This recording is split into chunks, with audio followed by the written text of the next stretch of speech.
So because this is the last couple of days, again, as yesterday, I will do a few less of each particular point to speed through them a bit, to make more space and time for these settled meditative periods where the qi sinks to danxian.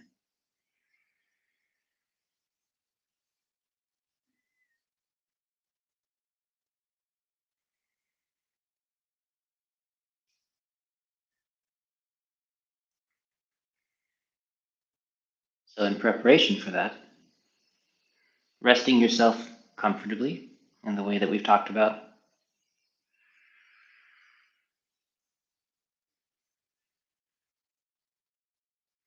Allowing the weight to fall through your body, into the ground, into the seat. Any place that you feel yourself holding the weight of your body is a place of tension. Unless, of course, you perhaps happen to be pregnant and all the rules are suspended.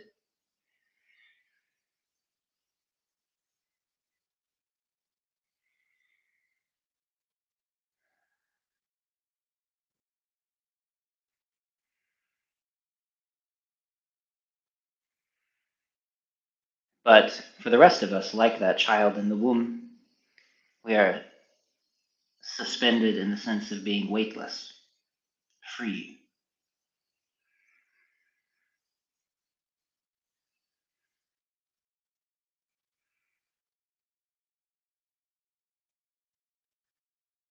Wherever you feel the body piling up, you simply let everything go.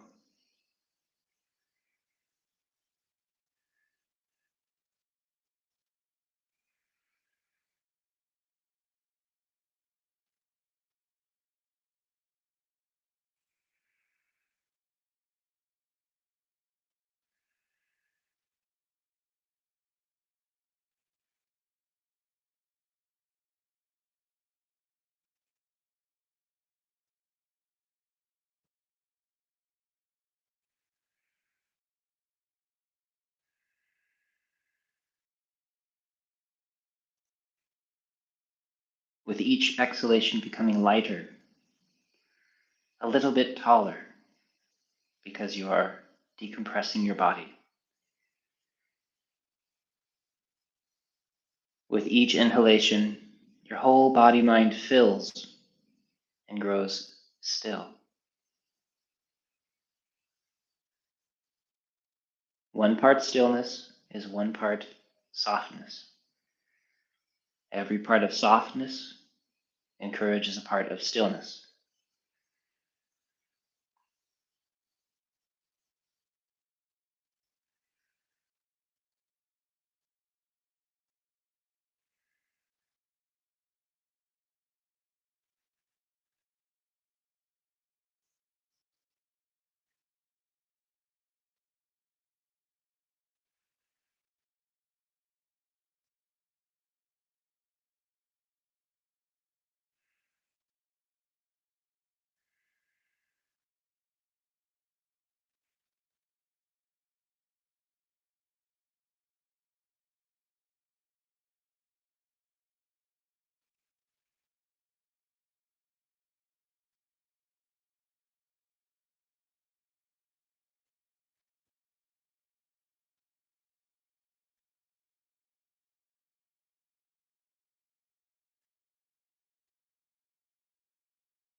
Couple more minutes, continually releasing.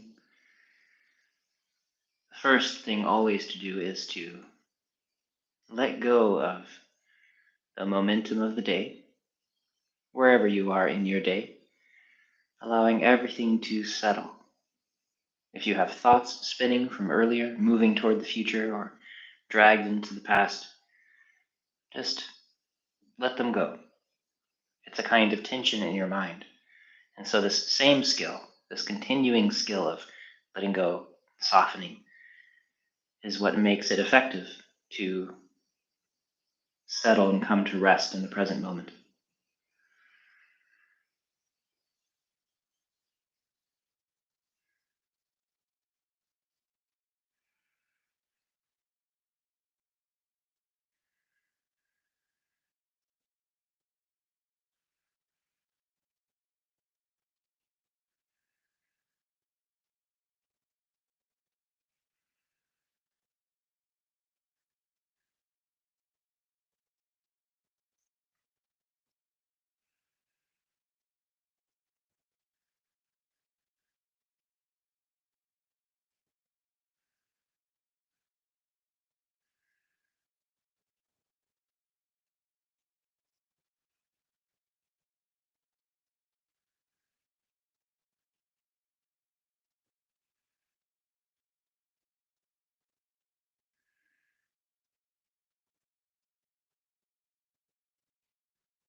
And then when you're ready, we will do the full routine on the head, neck, and face. And at the end, of course, spend extra time settling, especially after working on the head and face. You want to spend time really anchoring and sinking your chi down as best you can, allowing your awareness to soak into your belly. Don't skip that. And as I do in every class, I'd like to welcome the people who might be new here, finding us from the internet. And please do check down below. This is the second to last class in a very long series, and it's best to start with the introductory video that I have linked down in the comment section, and that will be a much better way for you to learn about this method and as a way to practice. And then hopefully in just a few days, I will post the full series up on YouTube, available for the public.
Staying nice and soft, present.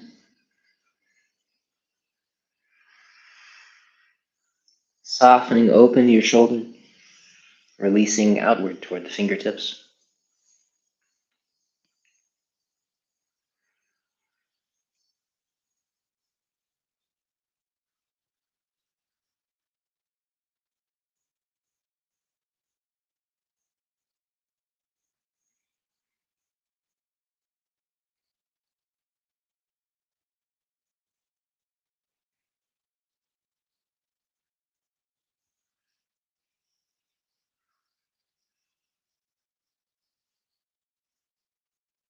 Continually softening your hands, both of your hands, as well as the space that you're in contact with, allowing that ease to soak in.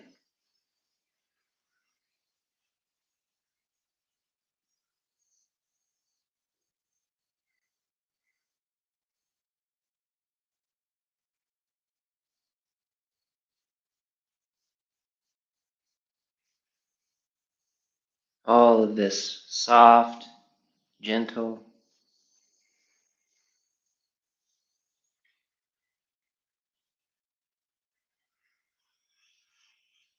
And again, for those of you that have done the series and you've learned those primary channels, the arms, legs, the body, the head, as we go over these movements, it might be worth, at least within yourself, just quietly noticing which channel that we're on, which meridian is running through,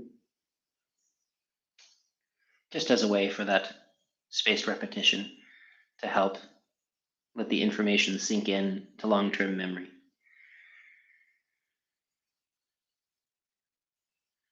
Hopefully after 100 days, it's gotten a bit easier. And for those of you that are not sure what I'm talking about, the series will be coming out onto YouTube and will include some nice instruction around the general shape and pathway of these channels that run through the body. And in the meantime, everything is over on Patreon and can be accessed at any time, along with, I think now, hundreds and hundreds of hours of group classes and other content, which will never be on YouTube. And I hope it's helpful.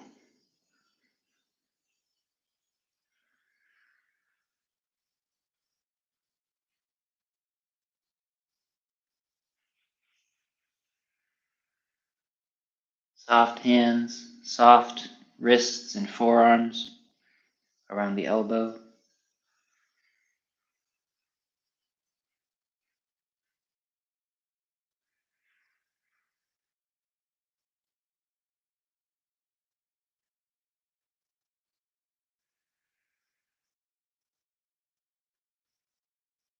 With all of the carpentry and musical instruments and the sword work, and now training with stones, I'm constantly releasing my hands, releasing my wrists to avoid accumulating tension. So please do constantly return to finding a way to get softer, not just relieving the tension that's accumulating, but actually dipping into old tension to relieve that so that you are progressing every day, if possible.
Continually coming back,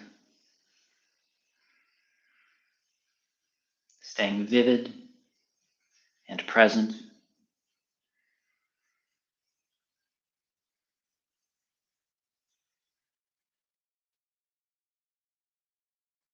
Remember that the trick to staying present is not to concentrate or to focus and to keep your mind still, because that adds tension to the mind and just sends it spinning off again more quickly next time.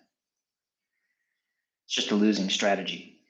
Instead, we notice the delusion, the distraction, the agitation,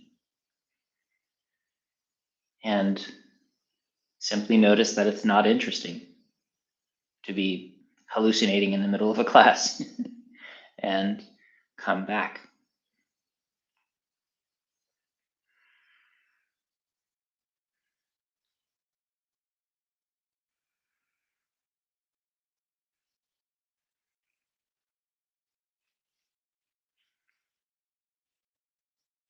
It is pretty amazing that humans, just on a day-to-day basis, live this way. We spend literally most of our time lost in dreams about things that never happened, will never happen, fighting the same fight 10,000 times with the past. It's a kind of deep delusion. No wonder we end up in these problematic world states if that's the generalized state of humanity. We have to learn to come back into the actual present moment. We have to be able to deal with our lives and to settle and to stop projecting almost a kind of madness into our existence.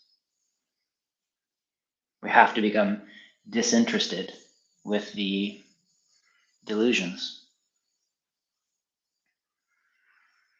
It's the only way that the brain will get the message, oh, okay, I will stop generating these all of the time and pumping tons of emotion behind them.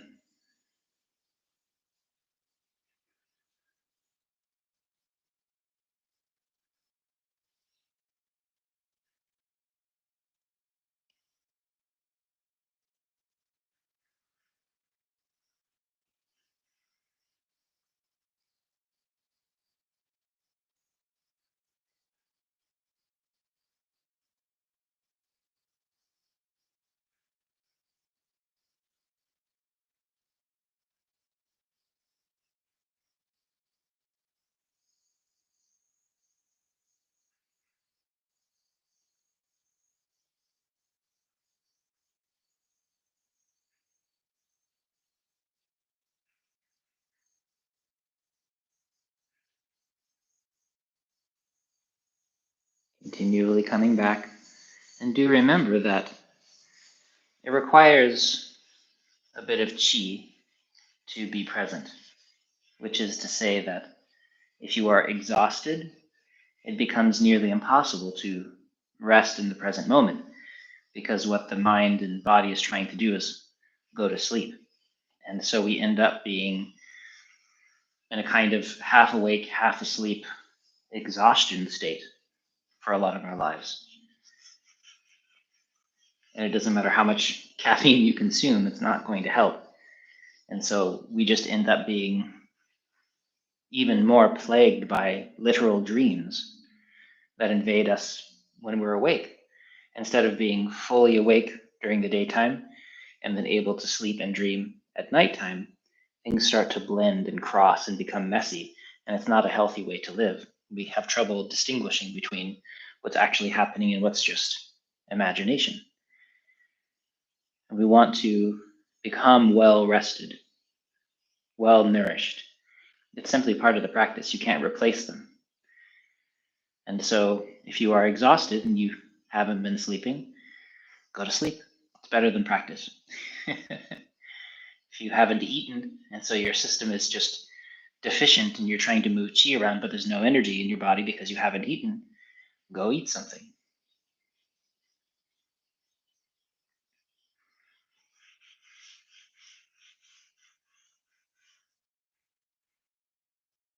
Practices like this, like any kind of Qigong method, have to be in addition to, a supplement to, beneficial lifestyle practice. First thing we have to do is clean up our lives. Eat, sleep, have a general level of basic functioning as humans as best we can. And then usually it's best to start trying to change things with Qigong. There's nothing wrong with trying to meditate if you're having trouble sleeping. There's nothing wrong with trying to learn to soften, even if you've not been nourishing yourself well or if you're sick. Just recognize that it's a grand uphill battle. So don't be surprised if you make very little progress until you make those basic changes.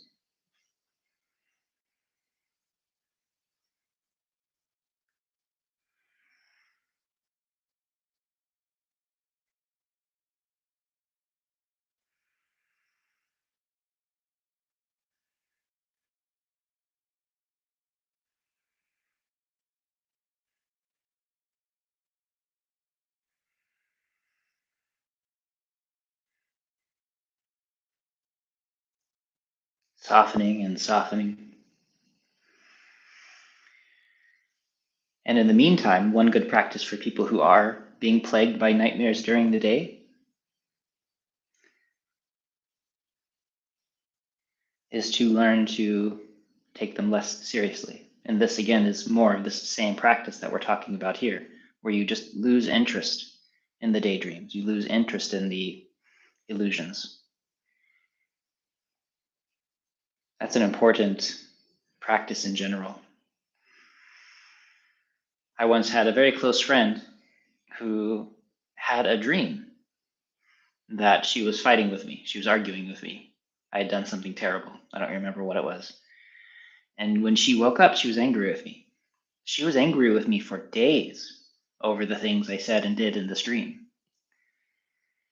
And that kind of experience filled a lot of our friendship.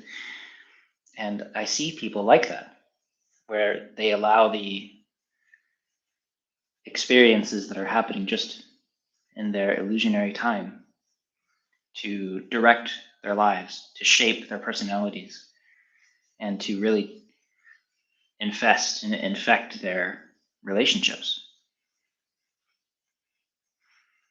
So getting good at letting go of the dreams. It's a very useful practice.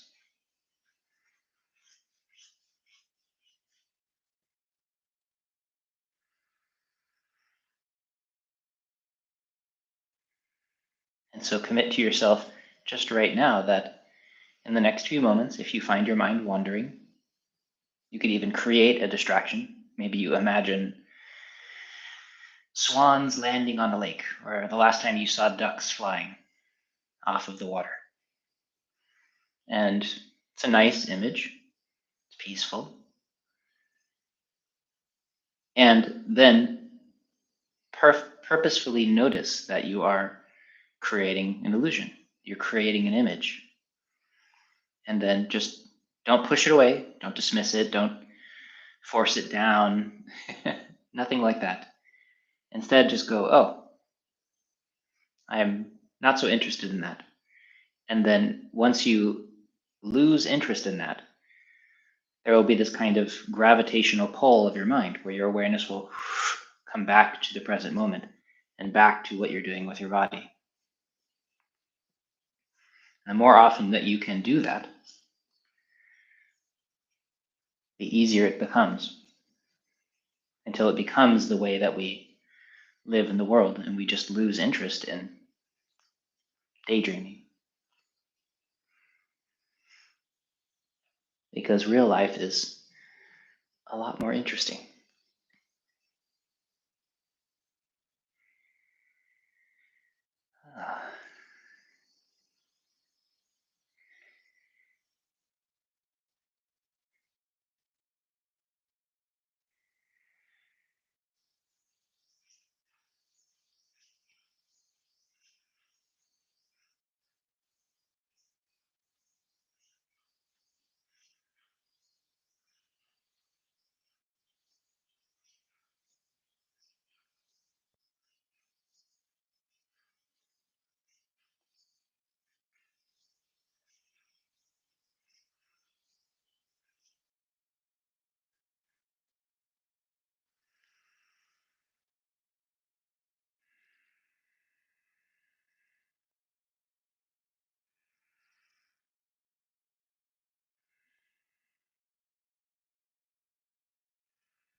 allowing your awareness to settle deep inside, if possible, in that space between the navel and the spine.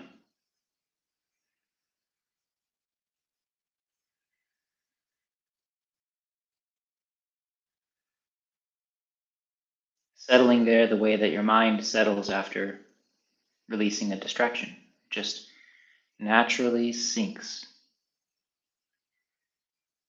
You don't have to push it. You simply have this very light intent, an intention that your awareness will coalesce deep to the navel. And just wait for it to happen on its own. Your whole body is soft.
Looks like this Christmas cactus over here is just about to bloom. Gorgeous pink flowers. Maybe it'll happen for day 100. It's been thinking about blooming for the last couple of weeks.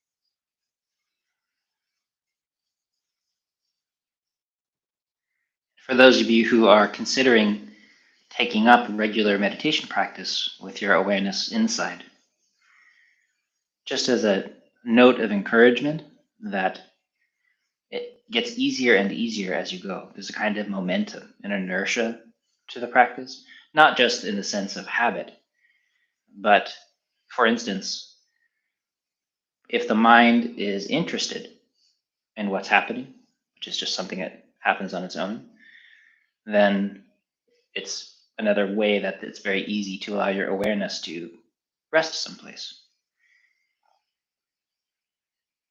And as you practice more meditation, it becomes more interesting, both because you're aware of progress and your mind goes, ooh, this is kind of interesting, what's going on? But there's actual things happening on the inside, the universe that's inside your body. Even just the beginning changes to the Dantian, as there's movement and warmth and all kinds of experiences. The experiences themselves aren't that important, it's just stuff changing. But it is wonderful for capturing the interest of the mind. And so you don't have to constantly be letting go of and dealing with distractions. And so that's one of the reasons, as I was mentioning in another class, to genuinely take the time to dive into some deep meditative practices for a consistent period of time. Because like this class, where we are consistently collecting softness and letting go of this fascial layer, if you take the time to consistently cultivate a meditative skill, then changes start to be very noticeable. They happen fast enough so the mind can notice them. And then suddenly, you're far more interested in what's going on the inside than other things on the outside. And it's much, much easier to not be distracted. And so if that is something that you deal with, which is of course for most of us, then I hope it is heartening just to know that if you simply keep on with your practice and you're consistent enough and you put in enough time in the beginning, then there's a kind of momentum that suddenly makes it very easy and very pleasurable to meditate. It's a very pleasant practice. Deep stillness is something that we crave, which is why most people love to fall asleep.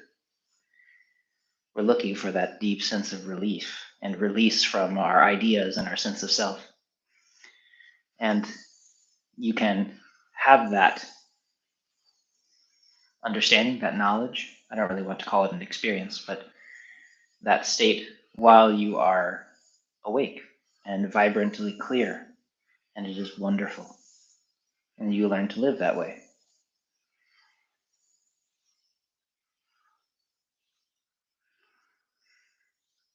So do that initial work to cultivate the practice, and then suddenly it gets very, very easy.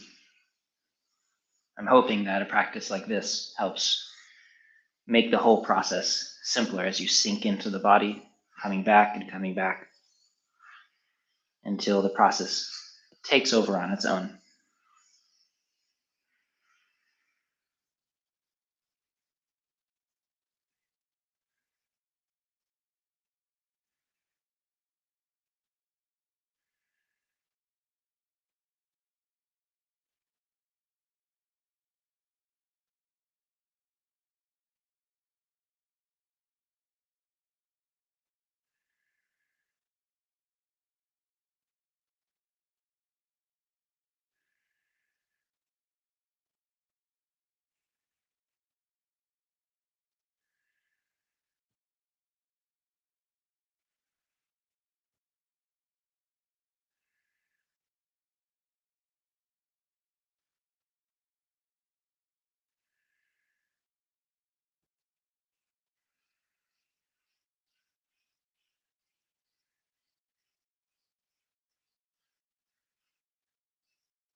Continually returning.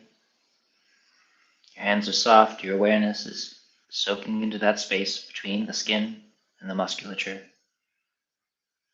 Some awareness in the center of your abdomen, successively smaller and smaller spirals. And again, for just a few minutes, see if you can allow your awareness to sink deep inside and be settled, easy and constant, interested in what's going on. As though you are listening to that space inside, as though somehow with your eyes closed you are looking toward that space inside, and even your thoughts bend in that direction.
If you do find yourself going deep inside, then you can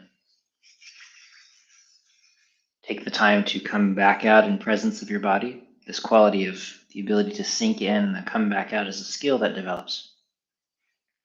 I've ruined whole classes because I fall deeply inside and then suddenly I come back out, and the last 20 minutes I've just been sitting there or standing there totally unaware of the class, wandering around, not sure what happened. And that quality of the ability to sink inside and collect, and then to naturally come back out, like taking a nap, and you sink and then you naturally come back out and you're very refreshed. As you find that ability, even if you sink 30% of the way in, and there's this kind of depth and softness, and your breath increases and your body releases. And then from there, you come back out and you're a little more refreshed. And then the next time, maybe you go in 35%. You wait for a moment and come back out. And that skill of sinking deep and coming back out is a practice that we want to encourage and to explore. This is the fundamental movement of our lives, this opening and closing. And so by getting good at this quality of, and then we heal. And that's the same thing I was talking about with how the nighttime starts to invade the daytime is in the nighttime, you're not quite asleep at night, you're not quite awake during the day. That's this half opening, half closing problem. We have to restore this ability to sink deep during the nighttime and then to come out during the day. It's a human cycle. And to be open and awake during the day, and then there's this natural sinking and settling into the nighttime. And if we don't allow those cycles to happen, we interrupt them with bright lights or loud music or late nights, or maybe we work at night, which is a really hard lifestyle. It starts to interrupt that natural cycle, and all of the funny things that happen inside a human start to conflict and cause problems. And so often it can be healed by restoring that natural opening and closing. And so if you can look for it, even when you take a nap, or if you do these momentary meditations where you sink and come back out, or you exhale and then you wait, and there's this natural inhalation if you don't force the breath. If you only exhale a little bit, inhale a little bit, exhale, and inhale a little bit, you end up breathless, choking on your breath. But if you just let the breath be and it naturally makes its cycle opening and closing, then you have the chance to feel nourished from the breath. It's like that with everything. And so please pay attention to that cycle in your life and start to allow it to emerge, if you want.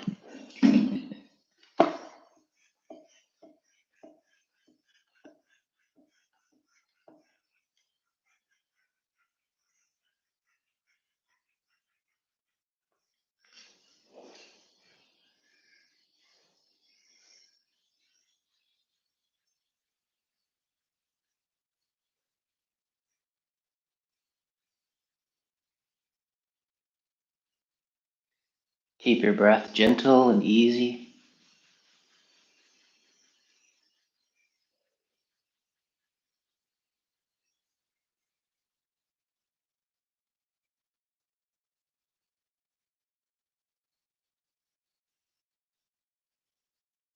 Your shoulders soft, your hands soft, as best you can.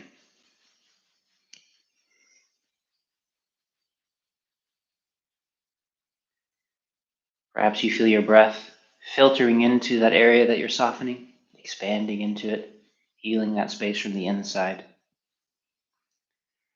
And then allowing that warmth and liveliness to soak in.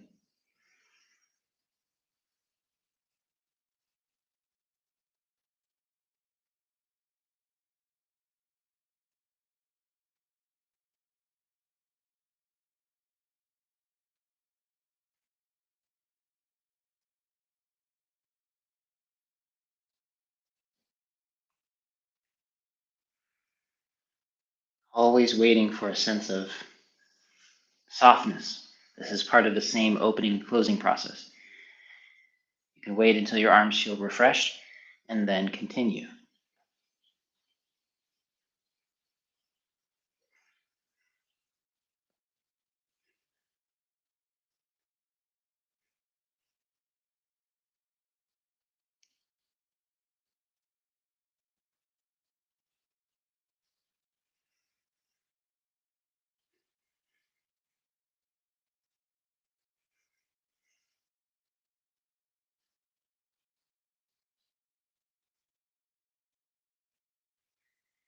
Softening your shoulders, your elbows, your shoulder blades.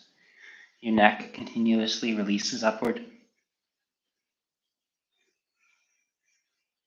Your breath is easy. Your hips are soft.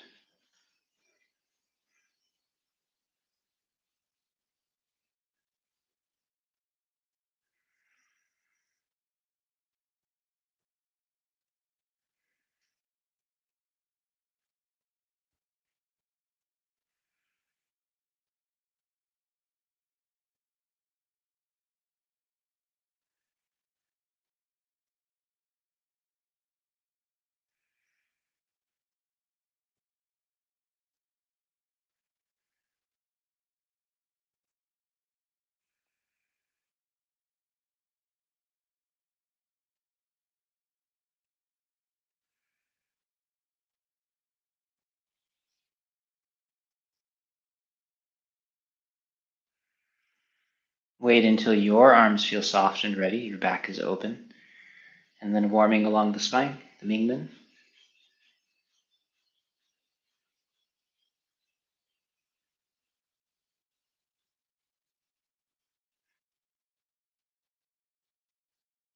Softening around your eyes, your jaw, your tongue, releasing your throat, back of your neck. Crown of your head is floating upward.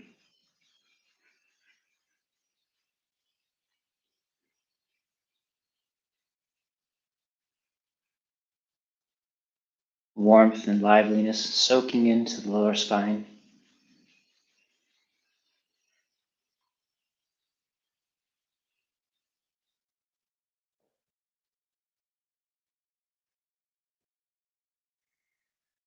If you are sitting in the appropriate location, the crown of your head is released and your lower back softens open. This allows the spine to naturally decompress and expand, becoming light and easy, supportive, without you collapsing in on yourself.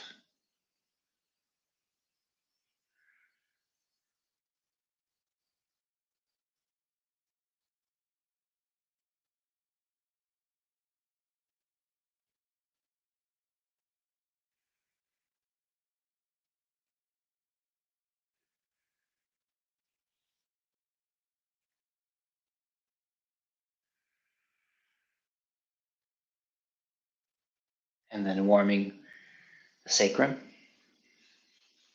softening and releasing, letting that warmth soak in, fingertips traveling all the way to the tip of your tailbone.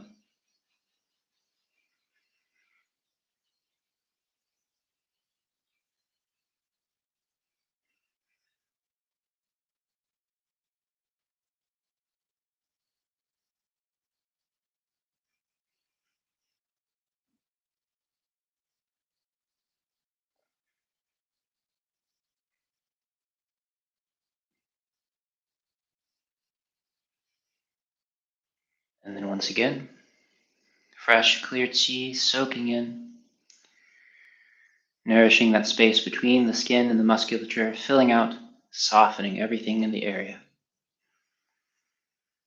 Making natural space for the breath. You don't have to push your breath.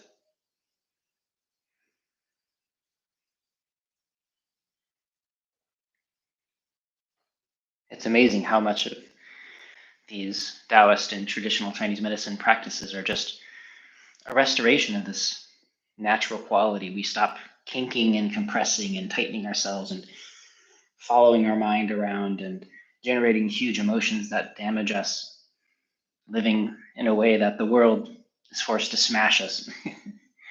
We find ways to live that are more naturally nourishing, and suddenly everything gets easier. Not magic, although its effects can feel magical. So first we repair our lives. Draw our awareness back into the body. We are here, now. We learn to soften, we learn to feel the inside of our body. We cultivate that quality of quiet, unconditional friendliness, and allow that to become the way that we interact with ourselves.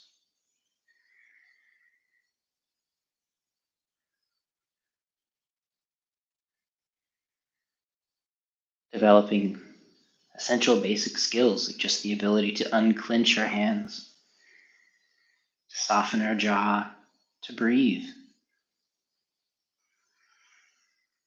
So potent, so simple. So it's nice to have a space to practice it with lovely people like you. Cultivating the Tao. Never mysterious. Most obvious thing.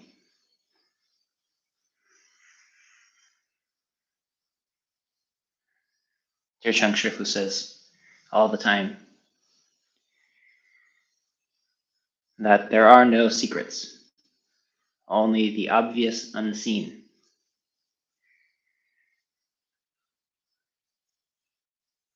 So we learn to see.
Easing open the back of the knee, softening the tendons that connect there.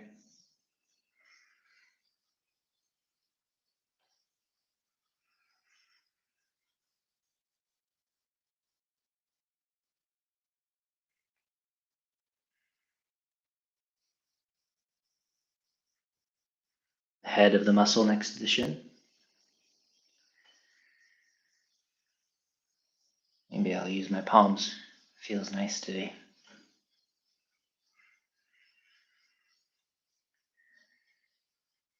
Continually releasing your breath. Remember to sit in a way that allows your spine to lengthen and be free, like we were talking about yesterday.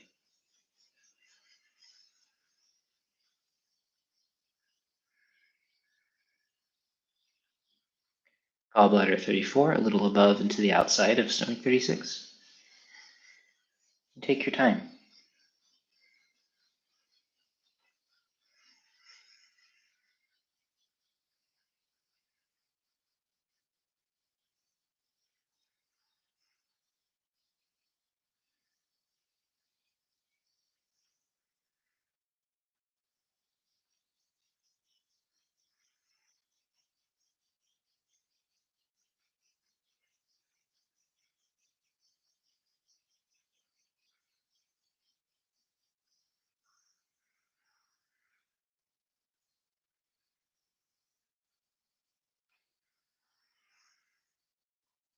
Staying gentle and easy, softening your shoulders, softening your back.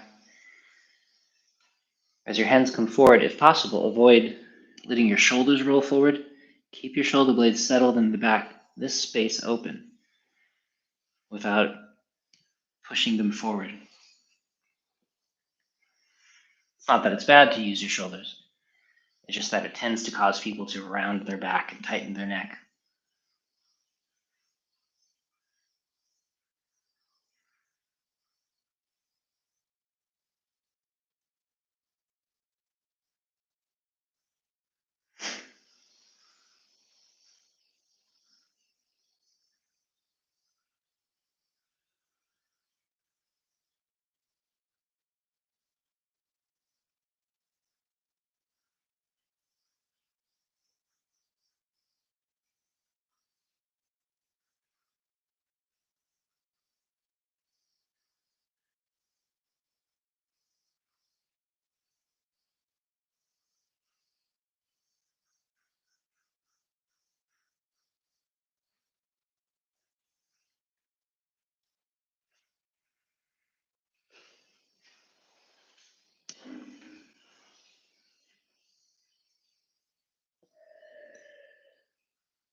Releasing the lower leg.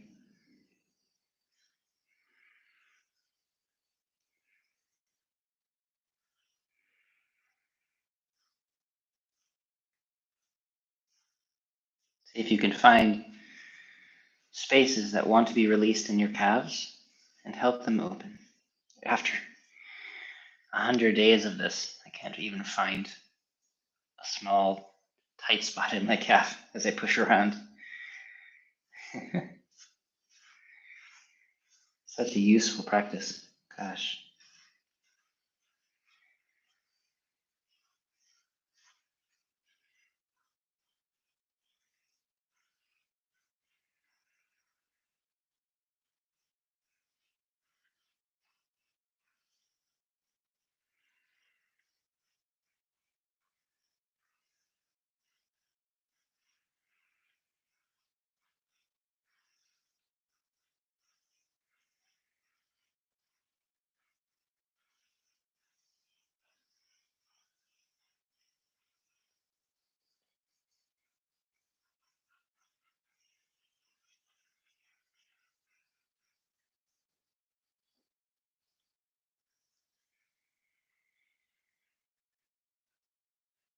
Soft and open, easing open that spleen 6 point, just above the ankle, warming, nourishing.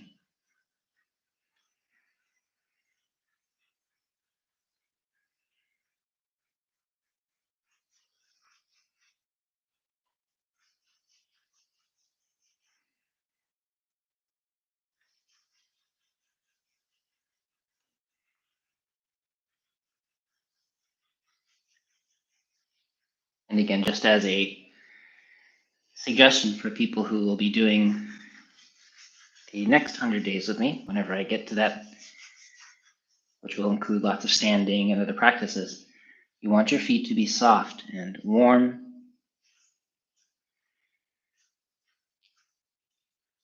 generally gently flexible. Flexible not because you're doing anything strange to them, but because they're soft and relaxed. Take time, spread open your toes, make sure you're wearing shoes that don't compress your feet.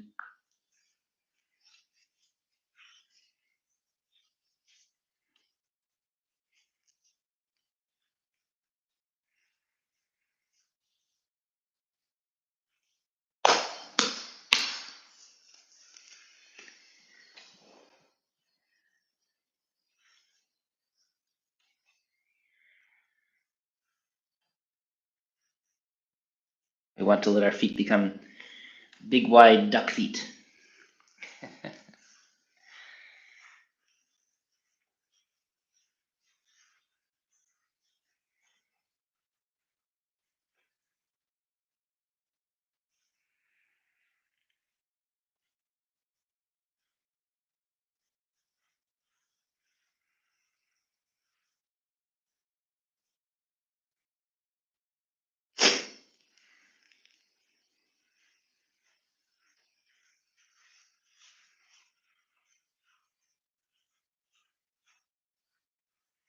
Yeah, the emphasis for the next 100-day series will be neck and shoulder release to help people soften all of this and to allow it to start to move, because it's an area that we tend to grip.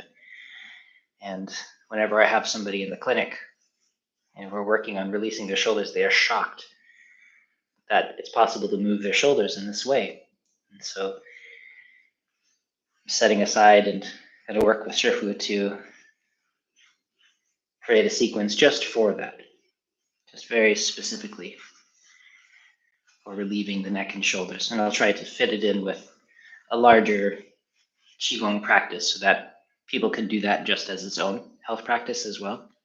The way that we can use this one, even though its main focus is for softening this fascial layer and connecting with the mind, it also is a general health practice, generally useful. People could do this for their whole lives as a health practice, and it would be nourishing.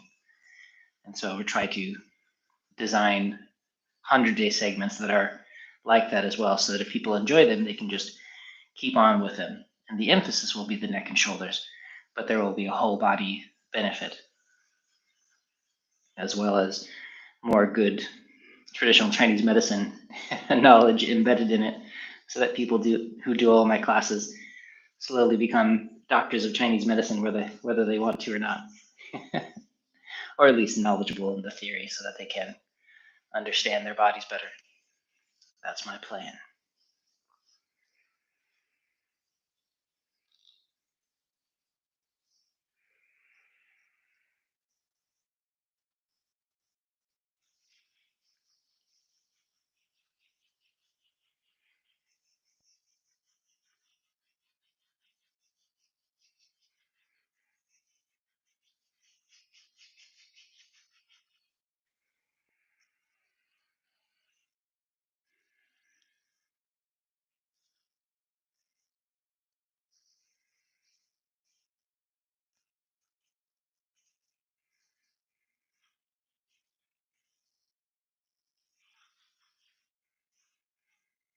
Remember to keep your feet warm and in comfortable shoes. And this series that we'll be doing next, again, if I can get people to do them before getting out of bed in the morning, will start to wake up and help heal their feet as well.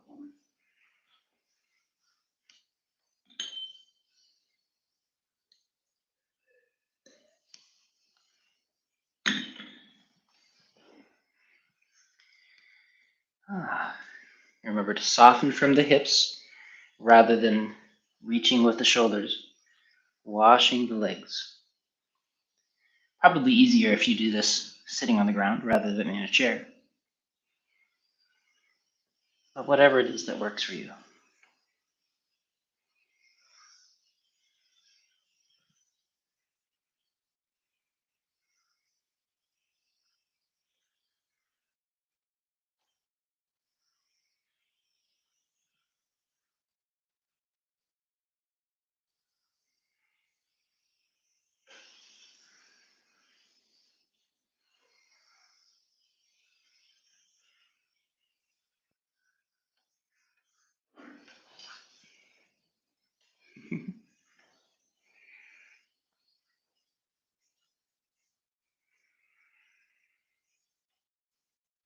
Circling your feet, letting the movement go all the way up to the hips.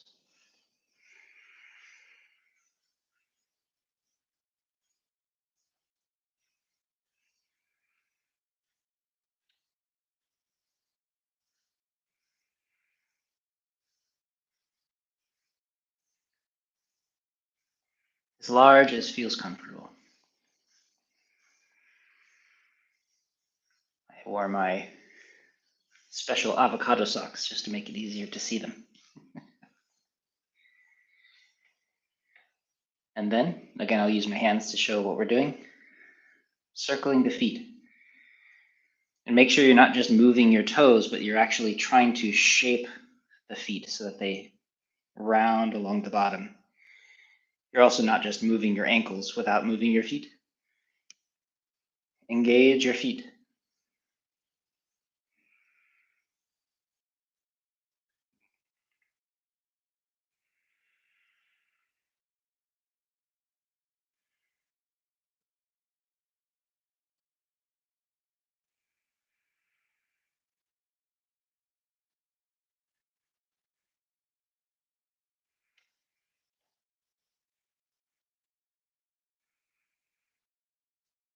Similarly here, don't simply fold your toes down.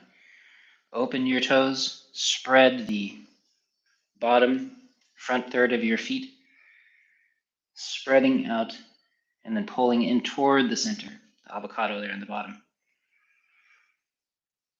Gathering.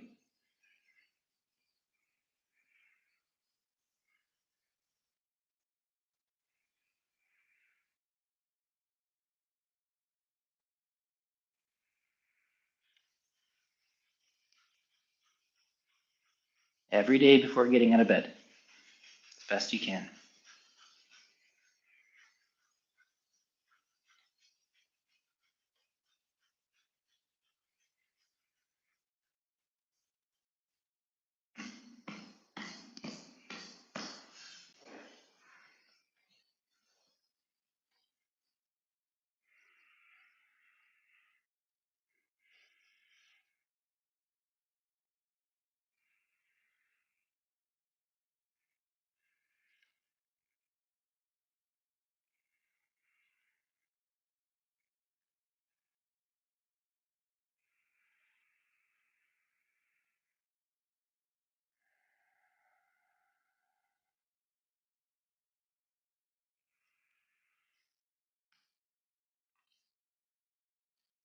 I will take my headphones off so that we can do the tongue and jaw movements.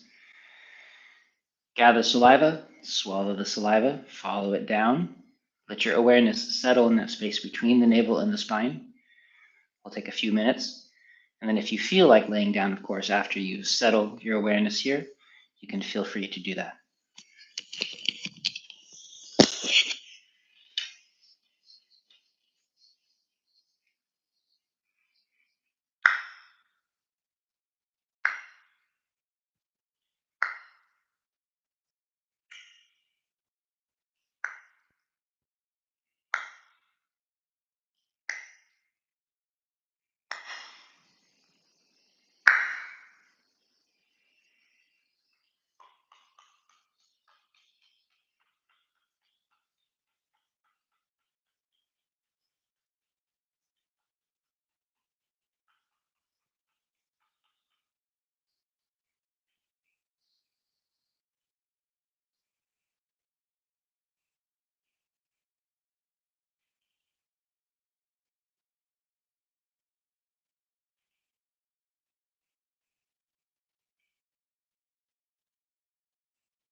If you're lying down, if you would like, returning to a seated position comfortably.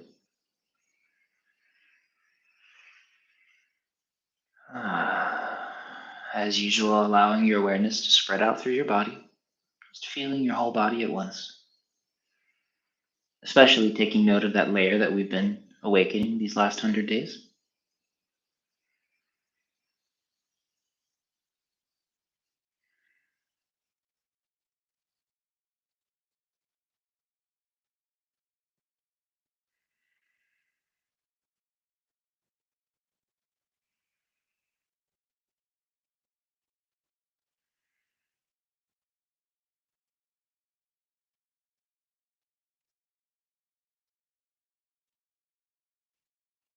And then, again, practicing that same skill of from moving to closing to opening. Let your awareness spread out to the space around you. For me, I have these huge windows in front of me with the forest beyond, crows going crazy. Oh, there's an eagle. That's why. We have bald eagles that nest right here. And you let your awareness encompass all of that, but you stay centered in your body, present to what's actually experiencing. Don't allow your sense of self to depart. Remain present in the present moment, in your present body, because the present is a gift. Thanks, everybody. If there's any questions, feel free to pop them down below.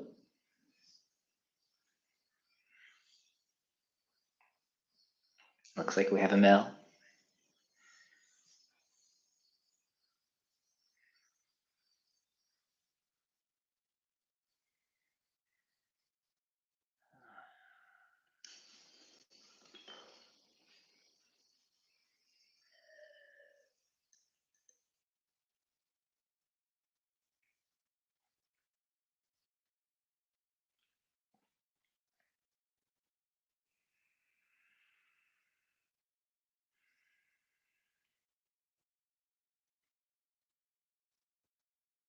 And like I said, tomorrow is the last day of class for this particular 100-day series. And so if you can formulate questions, and feel free to ask them at the end of tomorrow. We can, I don't know, throw a party or something. And if you are somebody that has completed this whole 100-day series, then please let me know and I'll send you a little gift.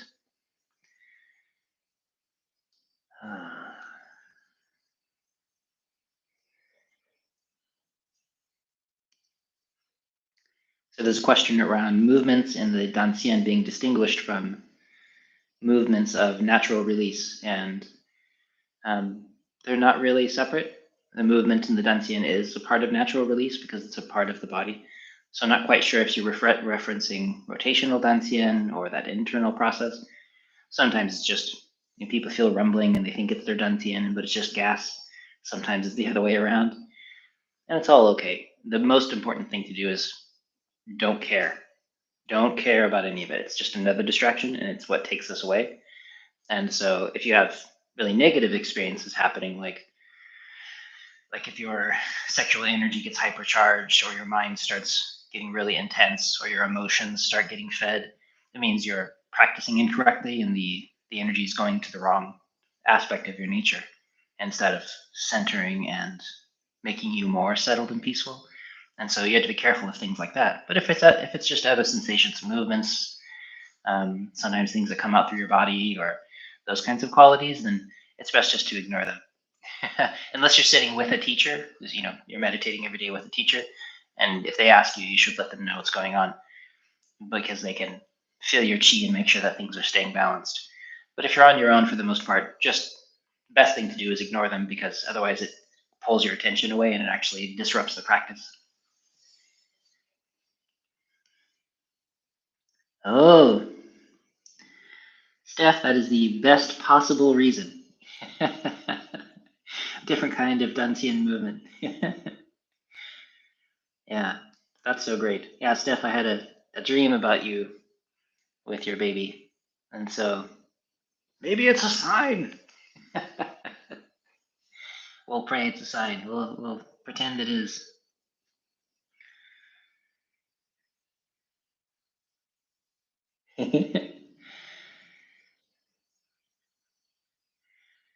And yeah, Del, the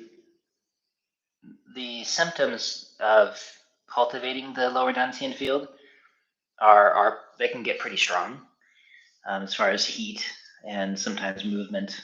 The Gudan movement is like rattling around that happens, but it doesn't really impact the practice. You continue practicing, and you don't want to spend too much time, again, unless you have another Qigong practice that helps you circulate and heal with that and to cultivate appropriately. But the most important continued practice with that is non-attachment, because when you gather qi, you end up strengthening whatever it is that is already there. And so if you're a person of strong emotion and you're gathering lots of qi, then it can, if you push all your qi into the emotions, you get supercharged emotions. If you gather lots of qi and you're doing the practice, your dantian gets really strong, but your mind is really distractible or attached or obsessive, then all you get are super strong obsessions and attachments. And so it creates these cycles of problems. And so make sure that if you're doing these long meditations or dantian cultivations, and you find that you're gathering lots of energy, so your dantian is changing, just make sure that you emphasize the parts of your practice that are not about qi gathering. You're consistently letting go of distractions, attachments, not following your cravings, not supercharging these other parts of your personality or your nature. Deep peace and rest. That's why people go off into these, caves and these things, to find a place where it's really easy to be quiet. That's what monasteries like this are for. And so, if those things ever, by the way, are problems, I'm not talking about you, but this is for anybody. That's why it's another good reason to go off on these long meditation retreats. There's plenty of them that are free, like the Vipassana retreats or things. You can sign up, you can go, you can stay as long as you want. They'll feed you, they'll house you, and you just do your practice. And you don't make contact, you're not talking with people, the food is very bland. And so it lets you drop that quality of your nature that needs craving and stimulation and excitement, because otherwise your chi goes all in that direction.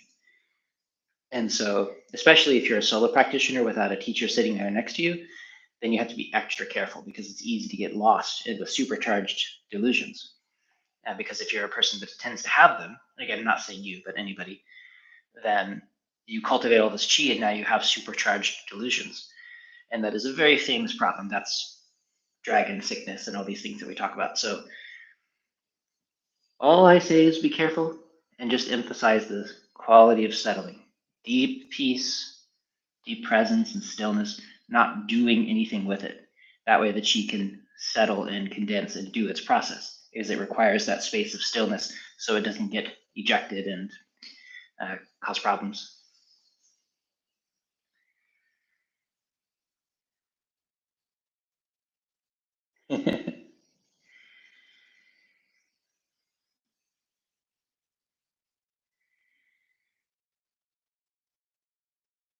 Chris, you are here. I'm so glad that you came.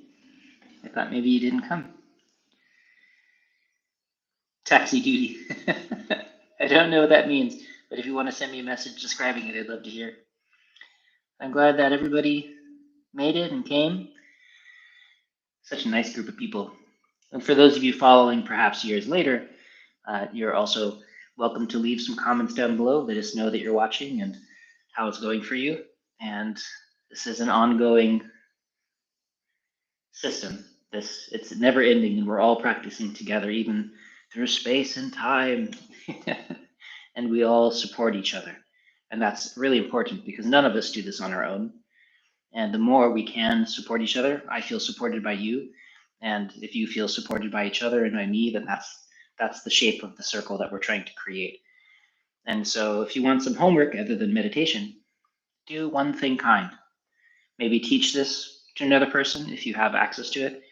And if you don't have anyone to teach, then just do something nice. Practice that friendly, kind quality. It's good for you, and it's something that we clearly need in the world, because those things create ripples. And if you have that seed of friendliness and you put it out into the world, man, that's, I think, what changes the world.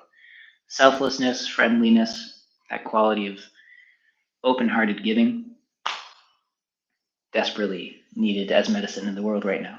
So that's your homework. Call your mother. Thanks, everybody. Enjoy your practice.